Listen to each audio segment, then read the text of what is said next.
Homem negro dá carona para noiva em fuga, sem saber que o ex dela é um milionário perigoso. Se você encostar um dedo nela, garanto que vai se arrepender pelo resto da sua vida miserável. David Carter estava na varanda de sua casa, observando 3 homens de terno que acabavam de sair de uma BMW preta. O mais alto deles sorriu com desprezo, claramente não levando a sério a ameaça de um mecânico de 42 anos. 12 horas antes, David jamais imaginaria que o simples gesto de dar uma carona a uma mulher desesperada na chuva transformaria sua vida em um pesadelo. Mas quando viu aquela figura solitária caminhando descalça pela rodovia às 2 da manhã, ainda usando um elaborado vestido de noiva encharcado, seu instinto protetor falou mais alto que a prudência. Por favor, me ajude, ela sussurrou quando ele parou o carro, com os olhos vermelhos de tanto chorar. Não tenho para onde ir. David conhecia aquele olhar. Era o mesmo desespero que ele vira no espelho depois de perder o emprego na principal oficina mecânica da cidade, ao descobrir que a redução de pessoal havia sido, na verdade, uma desculpa para contratar apenas funcionários brancos. A diferença era que ele havia lutado e conseguido abrir sua própria oficina nos arredores da cidade. Aquela mulher parecia ter desistido da luta. Sou Isabela, murmurou ela enquanto se aquecia no banco do passageiro. Fugi do meu próprio casamento há 3 horas. Durante o trajeto até a casa dela, David descobriu que ela havia abandonado uma vida de luxo para escapar de uma noiva controladora. O que ele não descobriu foi que Richard Blackwood, herdeiro de um império imobiliário, não era apenas controlador, era perigoso. E homens como ele não aceitavam a perda de seus bens tranquilamente, especialmente para alguém que consideravam inferior. Isabela dormia no sofá da sala, exausta. David ficou acordado, fazendo café e pensando em como toda aquela situação cheirava mal. Mulheres ricas não fugiam de casamentos milionários para se esconder em casas suburbanas, a menos que estivessem fugindo de algo muito pior do que uma vida entediante. Foi na manhã seguinte que os homens de terno apareceram. Eles não bateram na porta, apenas a empurraram e entraram como se fossem donos do lugar. O líder, um homem careca com uma cicatriz no rosto, foi direto ao ponto. Onde está a noiva do chefe? David sentiu algo familiar crescer dentro de si. Era a mesma raiva silenciosa que sentia quando clientes ricos o olhavam com desconfiança ao entrarem na oficina, como se ele fosse roubar seus carros. A mesma indignação que sentia quando policiais o paravam para uma revista de rotina, 3 vezes por mês. Não sei de que noiva você está falando, respondeu calmamente, mesmo sabendo que Isabela estava escondida no quarto dos fundos. O homem riu, pegando o celular. Chefe, nós a encontramos. Ela está com o mecânico. A maneira como ele disse mecânico deixou claro o que ele realmente pensava. Nos minutos seguintes, David ouviu a voz de Richard Blackwood no viva voz, proferindo ameaças que fariam qualquer pessoa normal recuar. Mas David Carter não era uma pessoa normal. Ele era um homem que havia construído sua dignidade tijolo por tijolo, cliente por cliente, depois que o sistema tentou destruí-lo. E algo no tom arrogante daquele bilionário, em sua absoluta certeza de que poderia intimidar quem quisesse, despertou uma determinação que surpreendeu até mesmo David. Talvez porque ele reconhecesse em Isabela o mesmo desespero que outrora sentirá. Ou talvez fosse simplesmente porque homens como Richard precisavam aprender que nem tudo neste mundo estava à venda.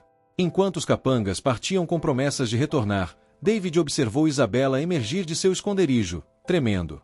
Ela murmurou um pedido de desculpas e disse que era melhor ir embora antes que causasse mais problemas. Não, respondeu David, surpreendendo-se com a firmeza da voz. Você fica. E se o seu chefe quiser alguma coisa em troca, terá que passar por mim primeiro. O que nem Isabela nem seus capangas sabiam era que David Carter aprenderá lições valiosas sobre paciência e planejamento durante seus anos de luta contra o preconceito. E homens como Richard Blackwood, acostumados a conseguir tudo com dinheiro e intimidação, sempre cometiam o mesmo erro fatal. Subestimavam completamente aqueles que consideravam inferiores. Se você está gostando desta história de coragem e resiliência, não se esqueça de se inscrever no canal, porque o que David estava prestes a descobrir sobre seu visitante milionário mudaria completamente as regras do jogo. 3 dias após a visita dos bandidos, David descobriu o que significava enfrentar um homem com recursos ilimitados e 0 escrúpulos. Richard Blackwood não havia mentido sobre suas intenções. Ele realmente voltaria, mas não da maneira que David esperava. Tudo começou na manhã de segunda-feira, quando David chegou à oficina e encontrou 2 carros de polícia estacionados em frente. O detetive Morrison, um homem branco de meia-idade com cara de entediado, segurava um mandado de busca. Recebemos uma denúncia anônima sobre peças roubadas sendo vendidas neste estabelecimento, anunciou Morrison, claramente sem acreditar na própria investigação. Vamos precisar revistar o local. David observou em silêncio enquanto eles revistavam cada canto da oficina que ele havia construído com as próprias mãos. Ele sabia exatamente quem estava por trás da farsa, mas também sabia que protestar apenas confirmaria os preconceitos que Morrison já tinha. Foi durante a busca que David recebeu a primeira ligação. Número privado. Gostou do show, David? A voz do Richard era suave, quase gentil. Isso foi só o aquecimento. Você tem 24 horas para devolver meu imóvel. Isabela não é propriedade de ninguém. Richard riu. Ah, mas você está enganado. Quando investimos $300 mil no casamento de alguém, ela automaticamente se torna um ativo. E eu protejo meus bens. A ligação foi cortada. David guardou o celular, observando a polícia terminar a busca infrutífera. Morrison se aproximou, visivelmente envergonhado. Não encontramos nada suspeito. Desculpe o inconveniente. Quando os policiais saíram, David sentou-se na cadeira em seu pequeno escritório e se permitiu um momento de reflexão. Não era a primeira vez que ele enfrentava o sistema tentando derrubá-lo.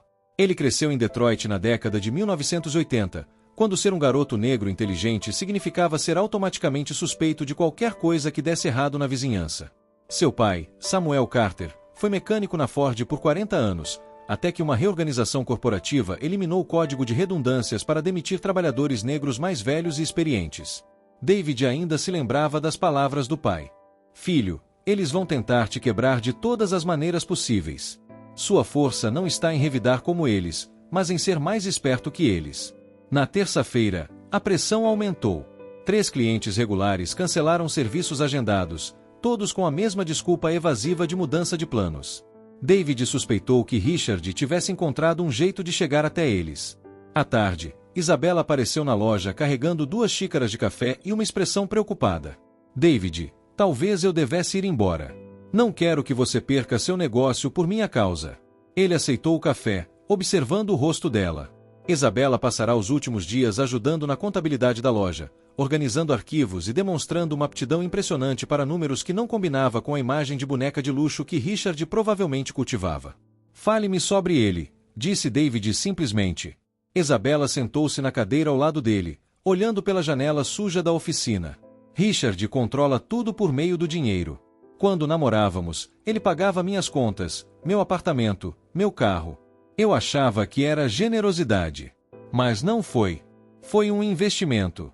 Todo presente trazia expectativas. Todo favor tinha juros compostos. Ela riu amargamente. Quando comecei a questionar as decisões dele sobre a nossa vida, ele simplesmente cortou meu cartão de crédito. Ele disse que estava me ajudando a entender as prioridades. David assentiu. Ele conhecia bem esse tipo de controle. Mas o que realmente me assustou foi descobrir como ele tratava as pessoas que considerava inferiores. Funcionários, garçons, qualquer um que ele não pudesse comprar. Isabela olhou diretamente para David. Ele falou sobre vocês como se seus problemas fossem gerenciados, não pessoas. Na quarta-feira, a escalada continuou. David chegou à oficina e encontrou uma surpresa desagradável. O proprietário do prédio, Sr. Williams, estava lá com 2 homens de terno. David, preciso falar com você sobre o aluguel. Williams era um homem idoso que havia alugado o espaço para David por 5 anos sem problemas. Agora ele evitou o olhar. Recebi uma oferta muito generosa por este prédio. Vou ter que pedir para você desocupar até o final do mês. Um dos homens de terno se aproximou, estendendo um cartão de visita. Blackwood Properties. Teremos prazer em ajudar com a transição. David guardou o cartão sem olhar. Quanto ele ofereceu?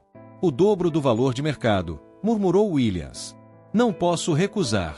Depois que saíram, David sentou-se à mesa e analisou a situação. Richard estava fazendo um jogo calculado. Primeiro, destruir sua reputação com investigações falsas. Segundo, sabotar seus clientes. Terceiro, tirar seu local de trabalho. Era uma estratégia que ele reconhecia, a mesma que vira corporações usarem contra pequenos empresários negros durante toda a sua vida. Mas Richard cometeu um erro fundamental. Presumiu que David era apenas mais um obstáculo a ser removido com dinheiro e pressão. O que o milionário não sabia era que David Carter passará a vida inteira estudando homens como ele, entendendo como pensavam e como agiam. Mais importante, David aprenderá a documentar tudo. Naquela noite, enquanto Isabela dormia no sofá, David ligou o computador e começou a pesquisar. Richard Blackwood, herdeiro de um império imobiliário, filho de uma família que havia construído sua fortuna com contratos governamentais obscuros na década de 1960. David abriu uma pasta em sua mesa. Nos últimos 3 dias, ele havia fotografado discretamente cada carro que parava em frente à loja, anotado cada telefonema estranho, registrado cada ameaça. Ele até guardou o cartão de visita da Blackwood Properties. Ele sorriu pela primeira vez em dias. Richard pensou que estava caçando um mecânico assustado do subúrbio. Na verdade, estava lidando com alguém que aprenderá desde a infância que a sobrevivência dependia de estar 3 passos à frente dos predadores. Quinta-feira trouxe a escalada final. David estava trabalhando embaixo de um carro quando ouviu vozes familiares. Ele rastejou para fora e encontrou os mesmos capangas da primeira visita, mas desta vez eles não estavam sozinhos. Richard Blackwood tinha vindo pessoalmente. Alto, bem vestido, com aquela confiança arrogante que só o dinheiro de uma geração poderia comprar, Richard examinou a oficina como se estivesse inspecionando algo nojento. "Então você é um mecânico corajoso", disse ele, sem estender a mão. "Isabela, querida, você já brincou demais. É hora de ir para casa." Isabela saiu do escritório, mas ficou ao lado de David. "Esta é a minha casa agora. Não seja ridículo. Olhe para este lugar." Richard gesticulou com desdém. "Você nasceu para mansões, não para isto. E você nasceu para possuir pessoas." David falou pela primeira vez.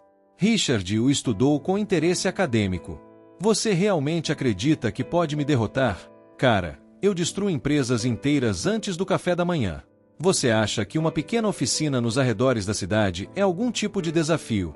Cada nova humilhação apenas fortalecia algo dentro de David que seus opressores não conseguiam ver, uma determinação silenciosa alimentada pela própria arrogância que tentavam impor a ele. O que aquele homem privilegiado não sabia era que cada ato de desprezo escrevia sua própria sentença, e David Carter passará a vida inteira aprendendo a ser paciente o suficiente para cobrar juros compostos por injustiças como essa. O que Richard Blackwood não sabia era que David Carter havia passado 2 décadas aperfeiçoando a arte da paciência estratégica. Enquanto o milionário comemorava suas pequenas vitórias, a investigação policial, os clientes perdidos e o despejo iminente, David jogava um jogo completamente diferente. Na manhã de sexta-feira, David recebeu uma ligação inesperada que mudaria tudo. "Senhor Carter, aqui é Marcus Washington, da Divisão de Investigação da Receita Federal. Podemos conversar?" David quase riu. Depois da polícia local, do proprietário e de ameaças diretas, Richard passou a situação para as agências federais. Mas quando o agente Washington apareceu na loja 1 hora depois, David percebeu que algo estava diferente. Washington era um homem negro na casa dos 50 anos, com a postura cansada de alguém que presenciou muita corrupção ao longo da carreira. Ele inspecionou a loja com aprovação, notando a organização impecável e os certificados de qualificação nas paredes. "Senhor Carter, recebemos uma denúncia sobre sonegação fiscal relacionada a este negócio", disse Washington, mas seu tom era mais educado do que investigativo. "Preciso ver seus livros contábeis dos últimos 3 anos." David entregou tudo sem hesitar. Ele aprenderá desde cedo que a transparência total era a melhor defesa contra acusações forjadas. Enquanto Washington examinava os documentos, Isabela trouxe café para ambos. Foi durante essa análise que Washington fez uma observação aparentemente casual. "Interessante. Esta é a 3ª investigação que recebo este mês envolvendo pequenos empresários negros sendo denunciados anonimamente por sonegação fiscal." David parou de limpar as mãos. "Terceiro, todas as reclamações vinham do mesmo escritório de advocacia, Blackwood & Associates." Washington olhou diretamente para David e todas as empresas investigadas tinham alguma conexão com disputas envolvendo Richard Blackwood. O agente fechou a pasta. "Os antecedentes dele são impecáveis, Sr. Carter. Não há provas de irregularidades, mas posso lhe dar um conselho? Homens como Blackwood não param por aí." Depois que Washington saiu, David sentou-se com Isabela no pequeno escritório. Ela estivera estranhamente quieta durante toda a visita. "Há algo que você não me contou sobre Richard", disse David, não como uma pergunta, mas como uma afirmação. Isabela suspirou profundamente. "Quando estávamos namorando, ele me mostrou coisas, documentos, contratos, conversas gravadas. Disse que era para eu entender como o mundo realmente funcionava." "Que tipo de coisas?" "Subornar funcionários públicos para obter alvarás de construção." ameaçando pequenos proprietários para forçá-los a vender. Esquemas de lavagem de dinheiro por meio de projetos de construção superfaturados. Isabela olhou pela janela. Ele achou que eu ficaria impressionado com o poder dele. David sentiu algo se agitar no peito. Você tem provas disso? Fotografei tudo com meu celular. Achei que um dia poderia precisar. Ela tirou um smartphone do bolso. Nunca apaguei nada. Nas 2 horas seguintes, David examinou dezenas de fotos que Isabela havia tirado secretamente. Contratos fraudulentos, planilhas de pagamento ilegais, mensagens comprometedoras entre Richard e políticos locais. Isabela, disse David calmamente, você não estava apenas fugindo de um casamento. Você estava fugindo de uma organização criminosa. No final da tarde, David fez uma ligação que vinha planejando há dias. Thomas Rivera, Tribune Journal. Rivera era um jornalista investigativo que David conhecia desde a faculdade comunitária. Enquanto David havia escolhido mecânica, Thomas se especializou em expor corrupção corporativa. Suas reportagens sobre gentrificação e discriminação habitacional ganharam prêmios nacionais. David Carter, não acredito. Faz tempo que não nos vemos, irmão. Thomas, preciso falar com você. Tenho uma história que será de grande interesse para você. Eles se encontraram em um café no centro da cidade naquela noite. David trouxe uma pasta com tudo o que havia coletado. Fotos dos bandidos, gravações das ameaças, documentos sobre a compra forçada do prédio e, o mais importante, as provas que Isabela guardava. Thomas examinou cada item com crescente entusiasmo profissional. Meu Deus, David! Isso é incrível! Blackwood está envolvido em corrupção municipal há anos, mas nunca conseguimos provas concretas. Agora vocês têm. Mais do que isso. Com essas evidências, posso conectar pontos que investigamos separadamente há meses. Thomas mostrou uma das fotos que mostravam Richard entregando um envelope a um vereador. Este homem aprovou 3 projetos da Blackwood que violavam os códigos de zoneamento. David se inclinou para a frente. Quanto tempo você precisa para uma matéria? 1 semana. Talvez 2, se quisermos fazer direito. Thomas fez uma pausa, estudando o rosto de David. Mas você precisa saber que publicar isso fará com que Richard venha atrás de você com todas as suas forças. Ele tem advogados caros e amigos em altos cargos. Então é melhor que a história seja hermética. E será. Eu prometo. Durante o fim de semana, David trabalhou com foco renovado. Cada carro que ele consertou, cada cliente que atendeu, foi feito com a precisão meticulosa de alguém que sabia que estava sendo observado. Richard provavelmente tinha espiões monitorando cada movimento seu. Na segunda-feira, a pressão aumentou novamente. David chegou à loja e encontrou uma intimação colada na porta. Uma ação por interferência em relação contratual e alienação de afeto, buscando $200 mil em danos. Isabela leu o documento com lágrimas nos olhos. David, isso é loucura. Ele está dizendo que você me seduziu para prejudicar os negócios dele. Claro que sim. É a jogada clássica. Transformar a vítima em vilão. Mas David não estava preocupado. Aliás, pela primeira vez em dias, ele estava sorrindo. Por que você está sorrindo? Perguntou Isabela, confusa, pois ele acabará de cometer seu primeiro erro de verdade. David dobrou a intimação cuidadosamente. Ao me processar, Richard me deu o direito legal de solicitar todos os documentos financeiros da sua empresa durante o processo de descoberta. O que isso significa? Significa que o predador acabou de cair na própria armadilha. Naquela noite, David ligou para Washington. O agente federal atendeu ao segundo toque. Sr. Carter, como posso ajudá-lo? Agente Washington, lembra quando o senhor disse que homens como Blackwood não param por aqui? Bem, o senhor tinha razão. E agora tenho algo que pode interessar ao Departamento de Investigações. Estou ouvindo. Que tal provas fotográficas de suborno de funcionários públicos e documentos comprovando lavagem de dinheiro em contratos municipais? O silêncio na linha durou 5 segundos inteiros. Sr. Carter, pode vir ao meu escritório amanhã de manhã e trazer tudo o que tem? Após a ligação, David sentou-se na varanda com Isabela. O céu noturno estava claro e, pela primeira vez em semanas, ambos se sentiram esperançosos. Você acha mesmo que isso vai funcionar? Perguntou Isabela. David olhou para a oficina que havia construído e para a vida simples, porém honesta, que havia criado. Isabela, Richard cometeu o erro que todos os predadores cometem. Ele presumiu que eu era uma presa fácil. E você não é? David sorriu, lembrando-se das palavras do pai sobre ser mais esperto que seus opressores.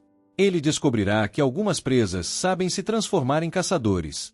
Na manhã seguinte, David acordou com uma estranha sensação de calma. Ele havia passado semanas sendo atormentado por um homem que considerava outros seres humanos como propriedade a ser adquirida ou descartada. Hoje, finalmente, ele começaria o processo de mostrar a Richard Blackwood que alguns alvos eram mais perigosos do que aparentavam.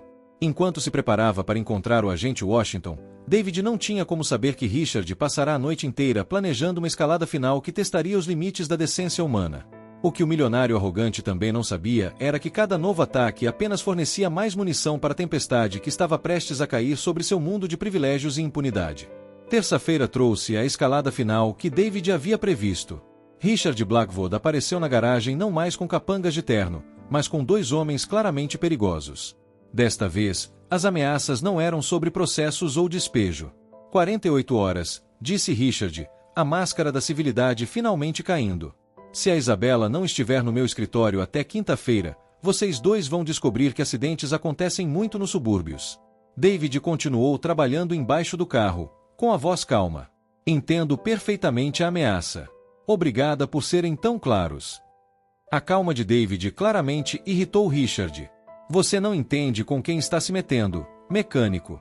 Eu destruo pessoas como você antes do café da manhã. Tenho certeza que sim. David saiu de debaixo do carro, limpando as mãos calmamente. A propósito, como foi a reunião com os promotores federais ontem? O rosto de Richard empalideceu. Do que você está falando? O agente Washington é muito eficiente, principalmente quando recebe provas fotográficas de suborno e lavagem de dinheiro. Richard riu, mas soou forçado. Que provas? Você está blefando. David pegou o celular e mostrou uma das fotos que Isabela havia tirado. Richard entregou um envelope ao vereador Morrison. Isabela documentou tudo durante 2 anos, cada suborno, cada ameaça, cada esquema. O silêncio que se seguiu foi quebrado apenas pelo som do celular de Richard tocando. Ele atendeu com as mãos visivelmente trêmulas. Senhor Blackwood, aqui é Thomas Rivera, do Tribune Journal. Gostaria de comentar sobre o nosso artigo sobre corrupção municipal que sai amanhã. Richard desligou abruptamente, mas o telefone tocou novamente imediatamente. Richard Blackwood, FBI. Você precisa vir conosco para interrogatório sobre irregularidades em contratos municipais. David observou o homem que aterrorizara sua vida por semanas começar a compreender a extensão de sua ruína. Os capangas já haviam recuado discretamente, claramente não querendo qualquer associação com uma investigação federal. Impossível, murmurou Richard, mas para si mesmo. Eu controlava todos os contatos dela. Revisei todos os documentos. Você controlava o que ela deixava você ver, disse Isabela, aparecendo na porta do escritório. Fotografei tudo que você me mostrou, além de tudo que eu pensei que você estava escondendo de mim. Richard olhou para ela com uma mistura de ódio e pânico genuíno. Você não tem ideia do que acabou de fazer. Tenho contatos, advogados caros, que não poderão te ajudar quando a Receita Federal congelar todas as suas contas esta tarde, interrompeu David, olhando para o relógio. O agente Washington foi muito específico sobre os procedimentos. O telefone de Richard tocou pela 3ª vez. Desta vez, era claramente sua secretária, a julgar pelo tom desesperado de sua voz. Como assim? Contas congeladas? Desde quando? Sua voz subiu 2 oitavas, e os contratos da prefeitura foram cancelados. Todos eles. David se aproximou quando Richard encerrou a ligação, visivelmente em pânico. Você sabe a diferença entre nós, Richard, disse David calmamente. Você sempre presumiu que eu era apenas mais um obstáculo a ser removido. Passei semanas estudando exatamente como homens como você agem. Estudando o quê? Paciência. Documentação. E, o mais importante, como os predadores sempre se sentem tão seguros que cometem erros fatais. David sorriu pela primeira vez em semanas, como se estivesse ameaçando fisicamente testemunhas federais. Richard percebeu tarde demais que toda a conversa havia sido gravada pelo celular que David mantinha discretamente ativo no bolso. Nos 30 minutos seguintes, David e Isabela assistiram ao império de Richard Blackwood ruir em tempo real. Ligações de parceiros comerciais cancelando contratos, investigações sendo abertas, contas bancárias congeladas. O homem que chegará tão arrogante agora estava sentado no chão da oficina, com a cabeça entre as mãos, resmungando sobre como aquilo era impossível. Richard, disse David, oferecendo-lhe um copo d'água. Posso te dar um conselho? Da próxima vez que você subestimar alguém, lembre-se de que algumas pessoas passaram a vida inteira aprendendo a ser mais inteligentes que seus opressores.